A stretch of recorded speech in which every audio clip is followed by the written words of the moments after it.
خار کوچیکه موجودی است که هر چی تو داری مالی اونم هست، ولی هر چی اون داره فقط مالی خودشه.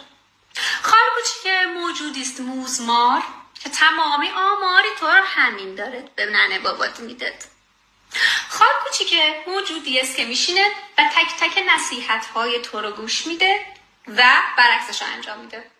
خار کوچیکه موجودی است که میدونه تو دقیقاً چجوری عصبانی میشی، همون کارا میکنه. خار کوچیکه موجودی است که میاد تو اتاقت، جدیدترین تیشرتی که هنوز خودت نپوشیدی رو میپوشه، ولی جرأت داری دست به لباساش بذار، قیامت به پا میشه. خار کوچیکه موجودی است رو اعصاب و دوست داشتنی. خار کوچیکه نمکی هر خونه است. خار کوچیکه لازمه که باشه.